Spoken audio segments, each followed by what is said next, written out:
آج ہم اس کے رائٹر کے تعلق سے جانیں گے، سیکھیں گے۔ کوئی بتا سکتا ہے کہ رومیوں کی کلیسیا کے نام لکھے گئے خط کا مصنف کون ہے؟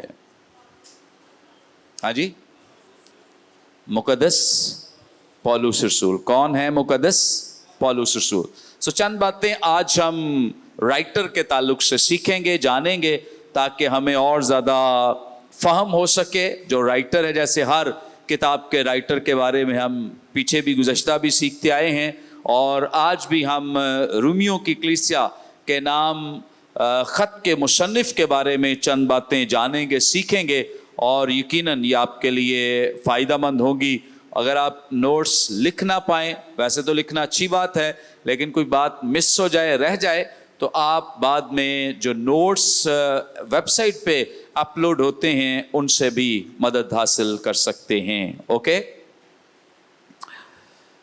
خداوند یسوع مسیح کے بعد مسیحی تاریخ کی جو سب سے پر اثر شخصیت، یا کہہ لیں کہ زیادہ ایفیکٹو شخصیت ہے، وہ مقدس پولس رسول کو گردانا جاتا ہے کہ خداوند یسوع مسیح کے بعد اگر کوئی شخصیت مسیحیت میں اثر انداز ہوئی ہے تو وہ کس کا نام ہے؟ مقدس پولس رسول کا نام ہے۔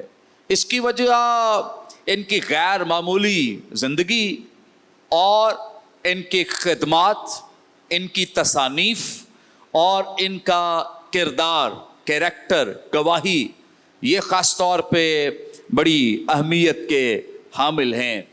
اپنی حیات میں بھی جب وہ خدمت کر رہے تھے، اس وقت بھی بہت سارے لوگوں کو خداوند کا کلام سنا کر بچانے کا باعث بنے، کلیسیا میں شامل کرنے کا وسیلہ بنے، اور جہان فانی سے چلے جانے کے بعد، مسیح میں سو جانے کے بعد بھی ان کی تصانیف، خطوط جو ہیں، وہ آج بھی بہت ساری زندگیوں کو تبدیل کرنے کا باعث ہیں، اور ان کے آسمان پر چلے جانے کے بعد بھی لوگ ان کے وسیلے سے، ان کی خدمت کے وسیلے سے، ان کی گواہی کے وسیلے سے، ان کے لکھے ہوئے کلام کے وسیلے سے آج بھی بہت سارے لوگ اپنی زندگیاں خدا کو دے رہے ہیں۔ وہ اپنی خوبصورت گواہی، زندگی، شخصیت کی بدولت آج بھی بہت سارے لوگوں کے لیے قابل تقلید ہیں، یعنی جن کی پیروی کی جا رہی ہے اور جن کو لوگ سراہتے ہیں، آئیڈیل کے طور پہ لیتے ہیں۔ جس طرح سے مقدس پولس خود کہتے ہیں کہ تم میری مانند بنو، کیونکہ میں کس کی مانند بنتا ہوں؟ مسیح کی مانند بنتا ہوں۔ اپنے آپ کو ایک ایگزامپل کے طور پہ وہ پیش کرتے ہیں، اور ایک آئیڈیل پرسنالٹی کے طور پہ پیش کرتے ہیں۔ اور مقدس پولس رسول کے خطوط، جن پر ہم آئندہ غور کرتے رہیں گے، سیکھتے رہیں گے باری باری، تو ان کے خطوط بڑے جامع اور جن میں بڑے گہرے بھید، مکاشفات موجود ہیں، اور اس کے علاوہ بڑے چیلنجنگ ہیں۔ مطلب ان کو پڑھ کر انسان کو ایسے جیسے کوئی چیلنج ملتا ہے زندگی میں، ایسے جیسے کوئی آگے بڑھنے کے لیے کوئی اسے راہ ملتی ہے، یا اسے کوئی ڈیسٹنی کی طرف کھینچتا ہے یا بلاتا ہے۔ ان کے خطوط خاص طور پہ لوگوں کے لیے، ایمانداروں کے لیے، غیر ایمانداروں کے لیے حوصلہ افزائی کا باعث بھی ہیں۔ ان کی تحریروں کو پڑھ کر ہمیں اندازہ ہوتا ہے کہ کتنے بڑے پائے کے وہ ماہر الہیات تھے یا تھیولوجن تھے، جو ایکسپرٹ تھے اس چیز میں، تھیولوجی کے معاملے میں، اور کتنے بڑے وہ اسکالر تھے۔ ان کے خطوط سے بخوبی ہم اس کا اندازہ لگا سکتے ہیں۔ پھر ان کے خطوط میں جو ایک اور بڑی زبردست بات جھلکتی ہے، اور رسولوں کے اعمال کی کتاب میں جو ان کا کیریکٹر، کردار بیان کیا گیا ہے، کہ جو وہ بیان کرتے ہیں، اعمال کی کتاب ثابت بھی کرتی ہے کہ وہ خود بھی ویسے رہے ہیں، یعنی ان کے قول و فعل میں یکتائی نظر آتی ہے، تضاد نظر نہیں آتا۔ جو وہ کہہ رہے ہیں وہ خود بھی وہ کر کے دکھا رہے ہیں، اور ایک اچھے مسیحی کی پہچان بھی یہی ہے۔ ان کی زندگی کے تعلق سے چند ایک باتیں میں آپ کے ساتھ شیئر کروں گا.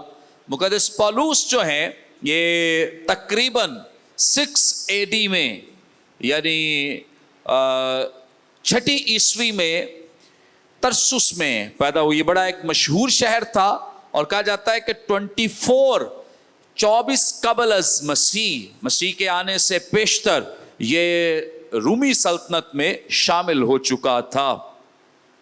مقدس پولس ایک رومی شہری تھے. گزشتہ ہم نے اس پہ سیکھا بھی تھا, اس کے فوائد کے تعلق سے بھی سیکھا تھا. اور ان کا تعلق بطور یہودی ایک بنیامینی قبیلے سے تھا. کس قبیلے سے تھے؟ بنیامین کے قبیلے سے ان کا تعلق تھا. اور 2 دفعہ اس بات کو وہ بذات خود بیان کرتے ہیں کہ میرا تعلق جو ہے وہ کس قبیلے سے ہے؟ بنیامین کے قبیلے سے ہے. رومیوں کی کلیسیا کے نام لکھے گئے خط میں ذرا دیکھ لیجئے. رومیوں کی کلیسیا کے نام لکھا گیا خط,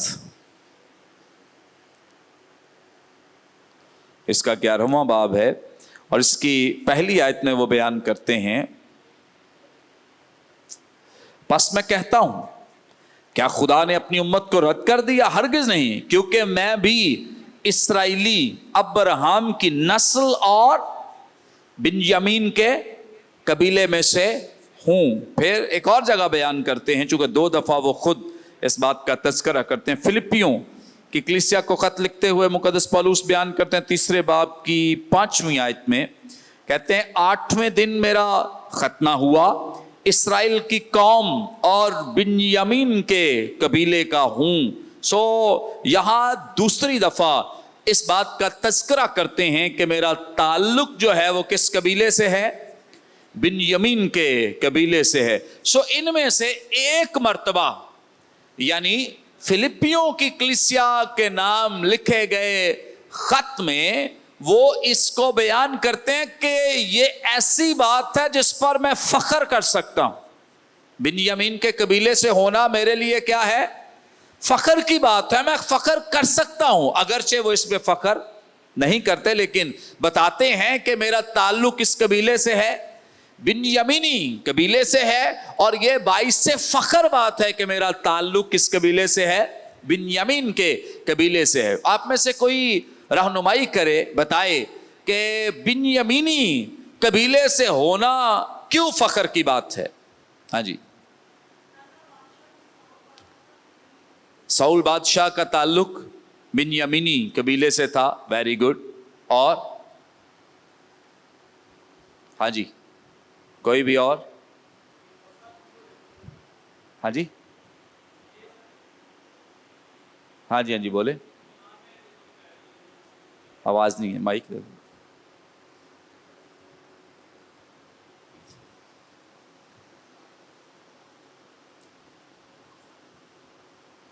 ویری گڈ, شاباش. پریز. جو بنیامین تھا سر, یہ لاسٹ بیٹا تھا اور یہ وہ سرزمین میں پیدا ہوا تھا جس کا وعدہ خدا نے کیا تھا. گڈ. اور کوئی؟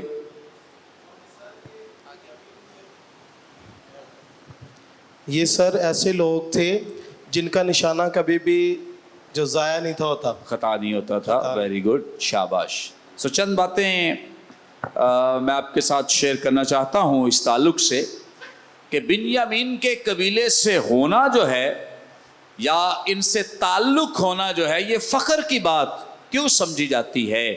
نمبر 1, جب اسرائیل 2 حصوں میں ڈیوائیڈ ہوا, کتنے لوگوں کو پتا ہے کہ اسرائیل جو ہے بنی اسرائیل 2 حصوں میں تقسیم ہو گئے تھے ربام کی حکومت کے بعد, یا ربام کی حکومت کے دوران ہی یہ 2 حصوں میں بٹ گئے. سو اس دوران بنیامین کا جو قبیلہ ہے یہ یہودا کے ساتھ وفادار رہا, تو اپنی وفاداری کی بدولت یہ ان کے لیے بڑے پریولیج کی بات ہے, آنر کی بات ہے کہ یہ کسی بھی لحاظ سے بے وفا نہیں ہوئے بلکہ وفادار رہے. اس کا تذکرہ آپ کو سلاطین کی پہلی کتاب اس کے 12ویں باب کی 21ویں آیت میں مل جاتا ہے. نمبر 2, ابھی جو بہن طاہرہ نے بتایا ہے کہ اسرائیل کا جو سب سے پہلا بادشاہ ہے اس کا تعلق جو ہے وہ کس قبیلے سے تھا؟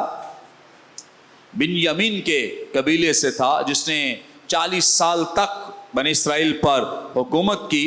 اور اس سے بنیامینی قبیلہ جو ہے وہ اپنے آپ میں فخر محسوس کرتا، یا اپنے آپ میں وہ عزت اور وقار محسوس کرتے کہ ہماری جو بات ہے وہ باقی قبائل سے زیادہ ہے، کہ سب سے پہلا جو بادشاہ چنا گیا ہے وہ ہمارے قبیلے سے چنا گیا ہے. اور اسی کے نام پہ، یعنی اس بادشاہ کے نام پہ ہی مقدس پولس کا نام، جو یہودی نام ان کا رکھا گیا ہے، وہ اسی بادشاہ کے نام پہ رکھا گیا، ساؤل. اور رومی شہری ہونے کے ناطے ان کا نام جو ہے وہ مقدس پولس رکھا گیا ہے، یا پولس رکھا گیا ہے. نمبر 3، کہا جاتا ہے کہ یروشلم جزوی طور پر بنیامین کے علاقے میں تھا. وہ کیسے؟ جب ہیکل تعمیر ہوئی ہے تو کہا جاتا ہے کہ اس زمین پر، یہ ہیکل جو ہے یہ اس زمین پہ واقع تھی جو زمین بنیامین اور یہودا کے قبائل میں تقسیم کی گئی تھی. سو ہیکل کا ان کی زمین پر ہونا بھی ان کے لیے فخر اور تکبر کی بات تھی، کہ ہیکل کی جو تعمیر ہے وہ ہماری زمین پر تعمیر ہوئی ہے.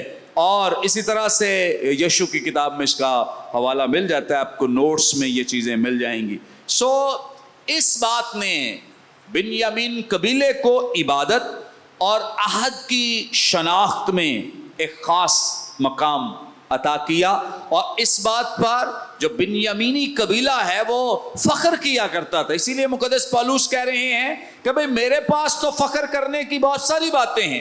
8ویں دن میرا ختنہ ہوا، میں فریسی ہوں، اور اس کے بعد بنیامین کے قبیلے سے میرا تعلق ہے. سو ایک اور بات جو ابھی زکی بتا رہا تھا کہ بنیامینی قبیلہ جو ہے یہ ماہر جنگجوؤں کے طور پہ جانا جاتا، یعنی بڑے ایکسپرٹ تھے جنگ لڑنے میں اور جنگ کرنے کے لیے. خاص طور پر فلاخن اور کمان میں ان کے نشانے خطا نہیں ہوتے تھے. قضات کی کتاب اور تواریخ کی دونوں کتابوں میں اس بات کا تذکرہ ہے. سو اپنی مہارت کی وجہ سے، جو ان کو خاص مہارت تھی جنگ میں اور اس کے علاوہ فلاخن اور کمان چلانے میں، اس بنا پر بھی یہ لوگ اپنے آپ پہ فخر کرتے تھے کہ ساری جنگوں میں نمائندگی جو ہے وہ بنیامین کے قبیلے نے کی ہے. پھر مقدس پولس کے زمانے میں بہت سے یہودی، آپ کو پتہ ہے کہ جب جلاوطن ہوئے ہیں، اسیری میں گئے ہیں، غلامی میں گئے ہیں، تو اس وقت یہ لوگ اپنی آئیڈینٹیفیکیشن، شناخت جو ہے وہ بھول گئے، اور ان کے پاس اپنے جو آباء و اجداد کے نسب نامے کا ریکارڈ تھا وہ ان کے پاس نہ رہا. سو مقدس پولس اس نسل میں سے ایک ایسے شخص ہیں جن کے پاس ان کا نسب نامہ موجود ہے. سو یہودیوں میں نسب نامہ بڑی اہمیت کا حامل تھا. اور ابھی جو گزشتہ ہم نے لیکچرز میں جانا سیکھا کہ جو نسب نامہ ہے اسی کی بنا پر وہ بادشاہوں کو مقرر کرتے تھے، یا تقرر ہوتا تھا بادشاہوں کا. اس کے علاوہ جو کاہن ہیں ان کا چناؤ بھی ان کے نسب ناموں پر ہوتا تھا، کہ ان کے پاس نسب نامہ ہے، انہیں جو کہانت کا منصب ہے وہ عطا کیا جا سکتا ہے. لیکن اگر کہانت کا منصب ان کے پاس انہوں نے لینا ہے اور ان کے پاس نسب نامہ نہیں، تو خدا کا کلام ہماری رہنمائی کرتا ہے نہمیہ کی کتاب میں کہ ایک شخص کو یہ منصب عطا کر کے اس سے واپس لے لیا گیا کیونکہ اس کے پاس نسب نامہ نہیں تھا. سو نسب نامے پہ بھی یہ فخر کرتے تھے. تو مقدس پولس اس بات کے لیے بھی کہہ رہے ہیں کہ میں اس پہ بھی فخر کر سکتا ہوں. بہرحال مقدس پولس جو ہیں بطور بنیامینی اپنے قبیلے پر، اپنے نسل پر فخر کر سکتے ہیں، لیکن وہ کہتے ہیں کہ میں اس پر بھی فخر نہیں کرتا ہوں۔ پھر مقدس پالوس رسول کا جو لینگویج ہے، کہا جاتا ہے کہ ویسے تو وہ آرامی اور عبرانی زبان بولا کرتے تھے، لیکن جو انہوں نے لکھنے میں زبان استعمال کی ہے وہ یونانی زبان کا استعمال کیا ہے، اور اس زبان میں بھی وہ بڑے ایکسپرٹ اور ماہر مانے جاتے تھے، چونکہ یہ اس دور کی لنگوا فرینکا کے طور پہ یا مشترکہ یا کامن زبان کے لنگوا فرینکا اس زبان کو کہا جاتا ہے، یا ایسی زبان ہوتی ہے جو پوری دنیا میں بولی اور سمجھی جاتی ہے۔ جیسے آج کل انگلش زبان ہے، آپ دنیا کے کسی بھی خطے میں موجود ہیں تو آپ کی پنجابی یا اردو یا جو بھی ہماری مادری زبانیں شاید کوئی نہ سمجھے، لیکن ہم اپنی بات کسی کو سمجھا سکتے ہیں انگلش زبان کے ذریعے۔ سو اس وقت کی جو لنگوا فرینکا یا کامن یا عام زبان بولی اور سمجھی جاتی تھی وہ یونانی زبان تھی۔ تو اس میں مقدس پالوس جو ہیں وہ بڑے ایکسپرٹ اور ماہر تھے۔ کچھ اسکالرس کا ماننا ہے کہ اپنے لڑکپن میں مقدس پالوس یعنی ساؤل جو ہیں وہ اپنے خاندان سمیت یروشلیم منتقل ہو گئے تھے، اور وہاں انہوں نے فریسی کی تربیت حاصل کی اور ایک مشہور استاد، بڑے معروف استاد گملیل کی شاگردی بھی کی اور ان کے شاگرد بنے۔ گملیل کے تعلق سے میں چند باتیں ضرور آپ کے ساتھ شیئر کرنا چاہتا ہوں۔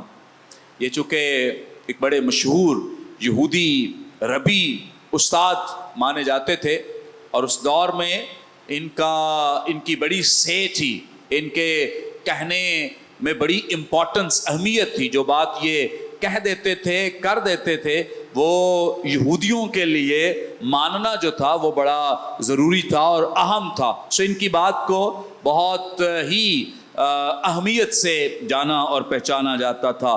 ایک روایت کے مطابق کہا جاتا ہے کہ جو ایک مشہور ربی، یہودی ربی ہلیل ہیں، ان کے یہ پوتے تھے۔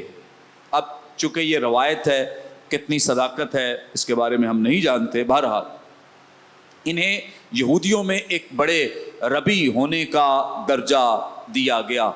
ایک اور میں روایت پڑھ رہا تھا کہ انہیں سردار کاہن ہونے کا بھی رتبہ جو ہے وہ ایک وقت میں عطا کیا گیا۔ اس میں بھی کتنی صداقت ہے ہم کنفرم نہیں ہیں۔ اوکے، مقدس پالوس نے ان ہی کے قدموں میں یعنی گملیل کے قدموں میں بیٹھ کر شریعت کو سیکھا، اور شریعت کے چونکہ بڑے ایکسپرٹ تھے، ماہر تھے۔ مال کی کتاب اس کا 22واں باب اس تعلق سے ہماری رہنمائی کرتا ہے۔ اب مقدس پالوس کے حوالے سے ایک اور بات کہی جاتی ہے کہ اگرچہ وہ ان کے شاگرد تھے، یعنی جو ربی گملیل ہیں، استاد گملیل ہیں، اس کے شاگرد تھے، لیکن اس کے باوجود ایک وقت ایسا آیا کہ وہ اپنے استاد کی پیروی سے ہٹ گئے۔ اپنے استاد کی پیروی کو انہوں نے ترک کر دیا، چھوڑ دیا۔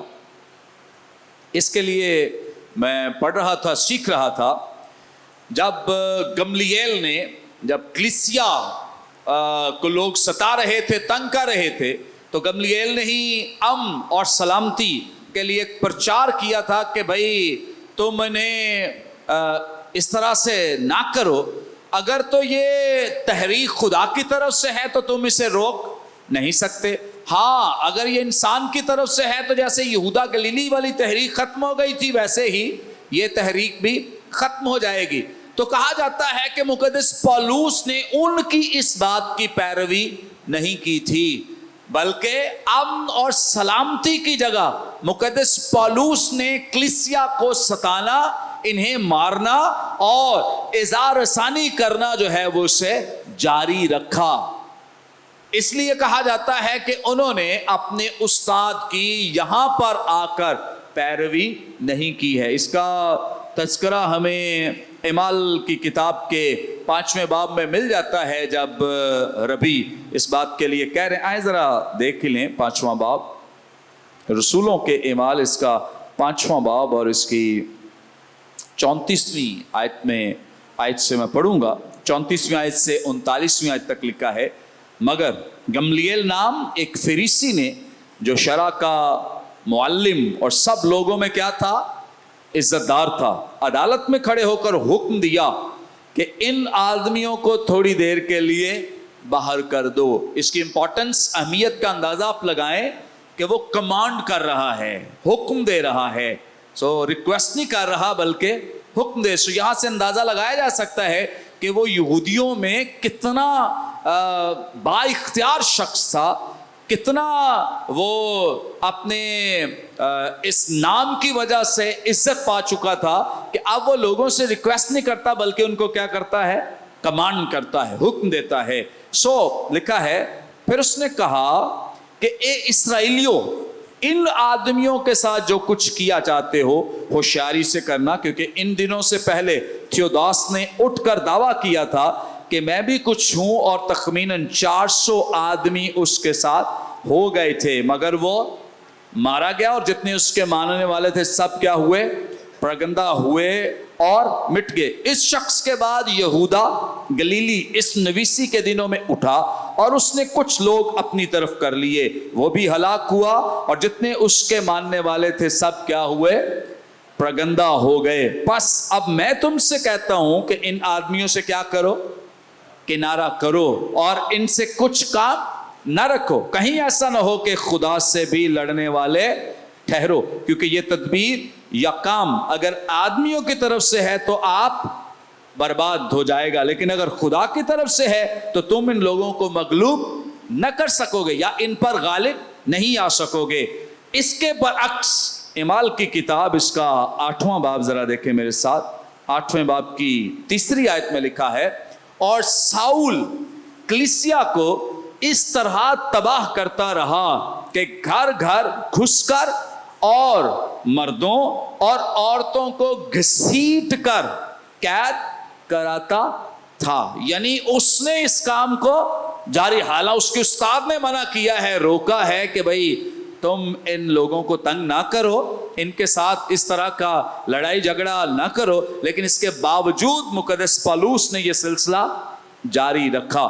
اور اس بنا پہ پھر 9ویں باب کی اگر آپ پہلی آیت دیکھ لیں, اعمال کی کتاب 9واں باب اور اس کی پہلی آیت میں بھی یہی لکھا ہے, اور ساؤل جو ابھی تک خداوند کے شاگردوں کے دھمکانے اور قتل کرنے کی دھن میں تھا. اس کا مطلب یہ ہے کہ سٹل مقدس پالوس جو ہیں وہ کلیسیا کو تنگ کرنے, ستانے, تباہ کرنے, مارنے اور انہیں نقصان پہنچانے سے باز نہیں آئے. اب یہ تو معلوم نہیں ہے کہ مقدس پالوس نے اپنے استاد کی بات کیوں نہیں مانی, لیکن ایک بات جو اسکالرز ایک سراغ لگاتے ہیں یا ایک بات جو ہے پیش کرتے ہیں وہ یہ ہے کہ مقدس پالوس کے غضب یا غصے کے پیچھے جو استفنس کی سپیچ ہے, تقریر ہے جو انہوں نے 7ویں باب میں کی ہے, وہ تقریر جو ہے وہ اس کے لیے بڑی اذیت کا باعث ہے. کیونکہ کہا جاتا ہے کہ یہ ایک مناظرہ یا ڈیبیٹ ہو رہی تھی. مقدس پالوس تھے یہودی سائڈ پر, اور دوسری سائڈ پر اسٹفنس جن کو بعد میں شہید کر دیا گیا. کہا جاتا ہے کہ چونکہ یہاں پر جو اسٹفنس ہیں وہ اس ڈیبیٹ کو جیت گئے, اور یہ جو سپیچ ہو رہی تھی اس میں وہ غالب آئے, تو یہ جو بطور یہودی, اور چونکہ تکبر فخر تو پہلے جب وہ مسیح میں نہیں تب تو ان کے پاس یہ ساری چیزیں موجود تھیں, وہ تکبر کرتے تھے, فخر کرتے تھے. بطور یہودی اور بطور فریسی, بطور بنیامینی قبیلے کے ہونے کی وجہ سے اب مقدس پالوس کو یہ بات جو ہے وہ بہت زچ کرتی رہی, تنگ کرتی رہی کہ یہ ہوتا کون ہے, ایک عام سا شخص جس نے مجھ فریسی کو, جو میں شریعت کا سب سے بڑا جاننے والا سمجھنے والا اور مجھے اس نے ڈیبیٹ میں ہرا دیا ہے. سو اس بنا پر کہا جاتا ہے کہ یہ ان سے دشمنی رکھتے تھے یا اپنے غصے کا اظہار کلیسیا کے ساتھ کرتے رہتے تھے, اگرچہ ان کے استاد ربی گملیل نے انہیں منع کیا تھا, لیکن اس کے باوجود انہوں نے اپنی نفرت اور جو کلیسیا کے ساتھ زیادتی کرنا ہے اس کو جاری رکھا. اس کے بعد مقدس پالوس جیسے ہی نویں باب میں ہم دیکھتے ہیں انکاؤنٹر ہوتا ہے خداوند یسوع مسیح کے ساتھ, ملاقات ہوتی ہے, خداوند یسوع مسیح انہیں کال کرتے بلاتے کہتے ہیں کہ تو کس کو ستاتا ہے؟ مجھے ستاتا ہے. حالانکہ وہ ستاتے کس کو تھے؟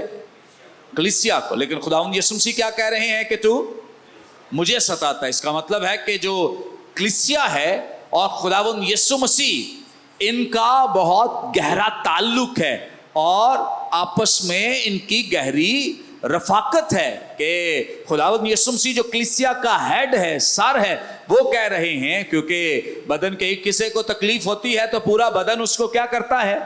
محسوس کرتا ہے. اگر بدن کے ایک حصے کو مارا جا رہا ہے تو یہ نہیں کہ سر میں تکلیف نہیں ہوتی یا درد اسے فیل نہیں ہوتا ہے. سو خداوند یسوع مسیح کہتے ہیں کہ تو کلیسیا کو ستاتا ہے, لیکن دراصل یہ تو مجھے ہی ستاتا اور تنگ کرتا ہے. اور اپنی تبدیلی جیسے ہی نویں باب میں ہمیں یہ ذکر ملتا ہے اعمال کی کتاب میں, اس کے بعد ہمیں مقدس پالوس 3 سال تک ایسے لگتا ہے جیسے ان کی طرف سے خاموشی, کوئی خبر نہیں ہے کسی بھی لحاظ سے. اور ان 3 سالوں میں چونکہ وہ عرب کے علاقے میں چلے گئے غلطیوں کی کلیسیا کو خط لکھتے ہوئے, پہلے باب کی 17ویں آیت میں وہ اس بات کا تذکرہ کرتے ہیں, لیکن ڈیٹیل ہمارے پاس موجود نہیں ہے. یہ عرصہ خاموشی کا دور کہلاتا ہے جو 3 سال انہوں نے عرب کے ملک میں گزارے ہیں یا وہاں اس علاقے میں گزارے ہیں. ان سالوں کی ہمارے پاس بہت زیادہ کوئی ڈیٹیل نہیں ہے. سو ان 3 سالوں کے بعد وہ یروشلم لوٹے اور رسولوں نے ان کا استقبال کیا, لیکن چونکہ فریسی جب بدل جاتے تھے, تبدیل ہو جاتے تھے, آپ کو ایک بہت بڑی اگزامپل مل جاتی ہے جو نیکودیمس فریسی ہیں. جب ان کی زندگی تبدیل ہوئی, بدلی, تو اب ہسٹری بتاتی ہے, تاریخ بتاتی ہے کہ انہیں یہودیت میں سے نکال دیا گیا. انہیں یہودیت میں سے کیا کیا گیا تھا؟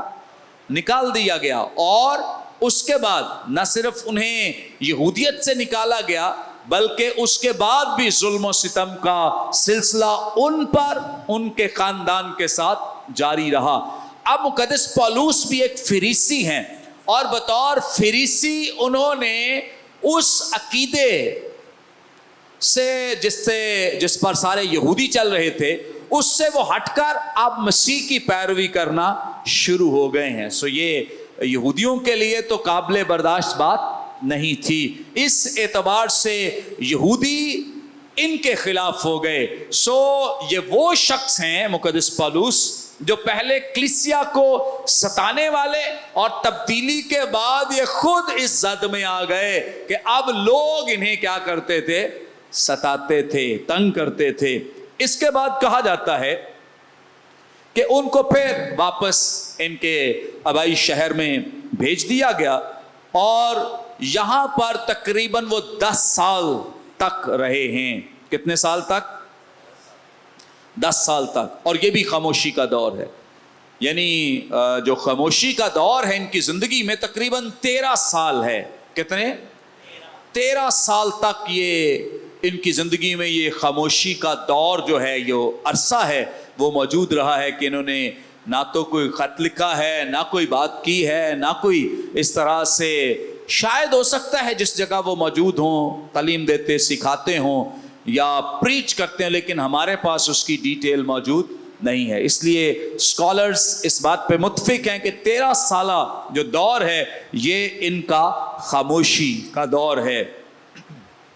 بہت دفعہ ہم خیال کرتے ہیں کہ جیسے ہی مقدس پالوس تبدیل ہوئے 9ویں باب میں, تو چونکہ اعمال کی کتاب میں تو اس طرح سے ہمیں کوئی بظاہر نظر نہیں آتا ہے تو ہمیں یہ اندازہ ہوتا ہے یا ہم قیاس رأی کرتے ہیں کہ شاید جیسے ہی مقدس پالوس کی زندگی تبدیل ہوئی ہے تو اس کے ساتھ ہی وہ خدمت کرنے کے لیے نکل پڑے ہیں یا خدمت کرنا انہوں نے شروع کر دیا ہے. مسیح کے بڑے بڑے راز بھید اسی وقت بتانے شروع ہو گئے ہیں. لیکن اس میں 13 سال کی خاموشی کا عرصہ موجود ہے, یا یہ وہ وقت ہے جب وہ خاموش رہے ہیں اور ان کی طرف سے ہمیں کوئی انفارمیشن نہیں ہے کہ انہوں نے پریچ کیا, کلام سنایا یا نہیں سنایا ہے. 14ویں سال میں انہوں نے جو پہلا مشنری دورہ ہے وہ شروع کیا ہے. اسی طرح جیسے یہ خاموشی کا دور ابھی جب ہم اولڈ ٹیسٹمنٹ میں دیکھ رہے تھے, بزرگ ابراہیم کی زندگی میں خاموشی کا دور آیا کہ نہیں؟ کتنے لوگوں کو یاد ہے؟ 75 ایئرز میں 75 سال کی عمر میں خدا نے کہا کہ میں تجھے فرزند نرینہ جیسی نعمت دوں گا, بیٹا دوں گا. لیکن 99 سال تک کوئی بیٹا نہیں ہے. یہ تقریباً 24-25 سال جو ہیں بزرگ ابراہیم کی زندگی میں خاموشی کا عرصہ ہے. یہ ہمیں جو خاموشی میں کہہ رہا ہوں یا مختلف خدام ان اوقات کو خاموشی کا نام دیتے ہیں, یاد رکھیں کہ اس وقت میں یا ان اوقات میں خدا خاموش نہیں ہے. خدا خاموش نہیں ہے, خدا کام کر رہا ہے. اگرچہ انہیں نظر نہیں آ رہا کہ خدا کس طرح سے کام کر رہا ہے. یہ وہ دور کسی بھی شخصیت میں سمجھا جاتا ہے جو پریپریشن کا دور یا تیاری کا دور, جب خدا کسی لیڈر کو کیا کرتا ہے؟ تیار کرتا ہے, کسی لیڈر کو بلاتا ہے اور اسے پریپیئر کرتا ہے. جیسے مرد خدا بزرگ موسیٰ کے لیے ایک لمبا عرصہ ہے, 40 سال کا عرصہ ہے کہ 40 سال تک وہ اس خاموشی کے دور میں رہے ہیں. انہیں تیار کیا گیا, سکھایا گیا, کیونکہ پہلے تو ان کو آپ دیکھیں ان 40 سالوں سے پہلے دیکھیں تو وہ ایک دم سے قتل کرنے پہ آمادہ ہو جاتے ہیں, تیار ہو جاتے ہیں. لیکن 40 سال کے بعد ان کی شخصیت کے تعلق سے خدا کا کلام رہنمائی کرتا ہے کہ زمین پر ان جیسا حلیم شخص تو یہ کہاں یہ پروسیس ہوا ہے, یہ کب ہوا ہے؟ ان 40 سالوں میں جب خدا نے انہیں بیابان میں رکھا ہے. اور اسی طرح سے یشوع کی زندگی میں ہمیں یہ عرصہ نظر آتا ہے خاموشی کا. کوئی عہدہ نہیں ہے, کوئی منصب نہیں ہے, کوئی رتبہ نہیں ہے, اور مرد خدا بزرگ موسیٰ باہر چلے بھی جاتے ہیں لیڈ کرنے کے لیے, لیکن کہاں بیٹھے رہتے ہیں؟ وہ خیمہ اجتماع میں بیٹھے رہتے ہیں. کوئی ذمہ داری نہیں ہے, کوئی پتہ ہی نہیں ہے, کچھ انہیں اس بات کے لیے کوئی آگہی بھی نہیں ہے کہ آئندہ انہوں نے کچھ کرنا ہے یا نہیں کرنا ہے. بس جو استاد کہہ رہے ہیں وہ کرتے جا رہے ہیں, پیروی کرتے رہے, بیٹھ جا بیٹھ گئے ہیں, کھڑے ہو جا کھڑے ہو گئے ہیں.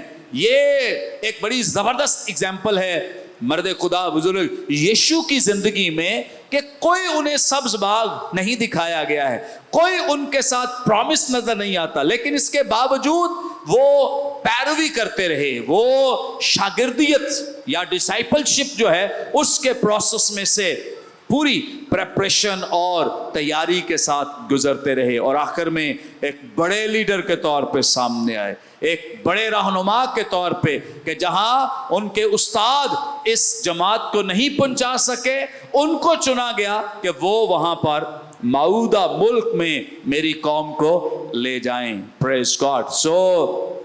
یہ پریپریشن کا دور داؤد کی زندگی میں بھی گزرا ہے. اس طرح ہم دیکھ رہے ہیں مقدس پالوس کی زندگی میں یہ خاموشی کا عرصہ یا دور گزرا ہے. بہت دفعہ ہم جو ایماندار ہیں اور خاص طور پہ جو ٹریننگ کر رہے سیکھ رہے ہیں, بہت سارے لوگوں کو پتہ ہے آئندہ خدمت کے لیے انہوں نے نکلنا ہے, لیکن ان کو ایسا ریئلائز ہوتا ہے, محسوس ہوتا ہے کہ شاید ہمارے ساتھ زیادتی ہو رہی ہے, شاید جہاں ہم خدمت کر رہے ہیں ہمیں جلدی جلدی پادری صاحب نہیں بنایا جا رہا, ہمیں جلدی جلدی یہ عہدہ نہیں مل رہا, وہ نہیں مل رہا. جتنے بھی اسٹوڈنٹس اس وقت یہاں یا آن لائن ہمیں واچ کر رہے ہیں اور دیکھ رہے ہیں. میں آپ سب کو انکریج کرنا چاہتا ہوں کہ یہاں ٹریننگ کرنے کا پرپز مقصد یہ نہیں کہ آپ چرچز میں لڑائی شروع کر دیں کہ اب میں نے ٹریننگ کر لی ہے, اب میں نے اپنا جو عرصہ ہے وہ مکمل کر لیا ٹریننگ کا, اب مجھے پادری بنایا جائے یا مبشر بنایا جائے یا کوئی بڑی چھلانگ مار دیں کہ بشپ ہی بنا دیا جائے سیدھا. خدا را اپنے چرچز میں اس طرح کی فضا قائم نہ کریں. خدا آپ کو اپنے مقررہ وقت پر, خدا کسی کا کوئی محتاج تھوڑی ہے کہ کوئی شخص آپ کو بنائے گا پادری تب آپ نے بننا ہے, یا کوئی شخص آپ کو مبشر بنائے گا تب آپ نے مبشر بننا ہے, یا کوئی آپ کو کسی خاص خدمت کے لیے بلائے گا. خدا کسی کا محتاج نہیں ہے کہ کوئی انسان آپ کو اس طرح سے کھڑا کرے. جب آپ کو خدا نے استعمال کرنا ہے, جب خدا نے آپ کو ایک لیڈر کے طور پہ لانا ہے سامنے, تو پھر کسی کے اپروول کی ضرورت نہیں ہے. ہمیں انسانوں کے اپروول کی بجائے خدا کے اپروول کا ویٹ کرنے اور انتظار کرنے کی ضرورت ہے. آمین. یہ نہیں کہ جمعہ 8 دن دعا کرنا آیا تو مبشر بن گئے, کوئی کلام کی آیتیں پڑھنا شروع کر دی تو پھر کیا بن گئے, پادری بن گئے, اور اپنے پادری سے لڑ کے کوئی نیا چرچ شروع کر کے پھر بشپ بن گئے.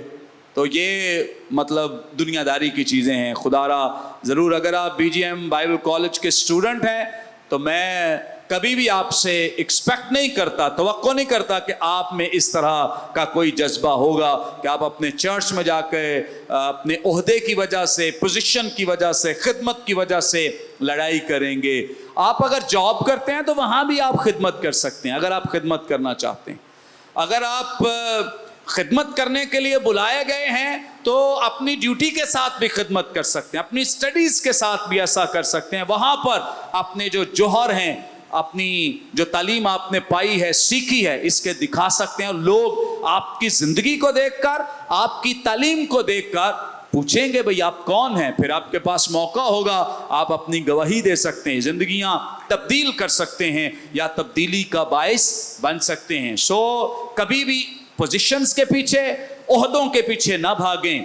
اور عہدے شاید انسان آپ کو نہ دیں, لیکن یاد رکھیں کہ اگر خدا نے آپ کو کسی خدمت کے لیے کال کیا ہے, بلایا ہے, تو خدا آپ کو ایسے نہیں چھوڑے گا. خدا ضرور آپ کو آپ کی پوزیشن دے گا, جس خدمت کے لیے چنا ہے وہ خدمت عطا کرے گا. اس لیے اور جلد بازی بھی نہ دکھائیں. جیسے ہمیں اگزامپلز ملتی ہے, 40 سال تک بھی لوگ انتظار کرتے رہے, 25 سال بھی انتظار کرنا پڑا, 13 سال بھی لوگوں نے انتظار. بڑی اگزامپلز ہیں, بہت مثالیں ہیں جب پریپریشن کا دور ہے.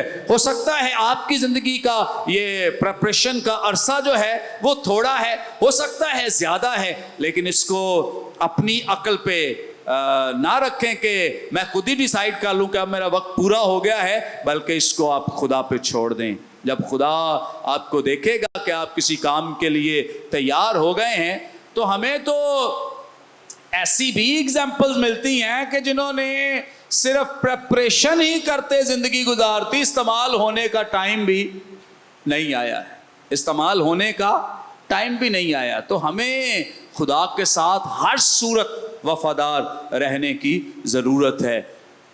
اوکے, نیکسٹ آخری بات, اس کے بعد میں ختم کروں گا. مقدس پالوس بطور مصنف, رائٹر,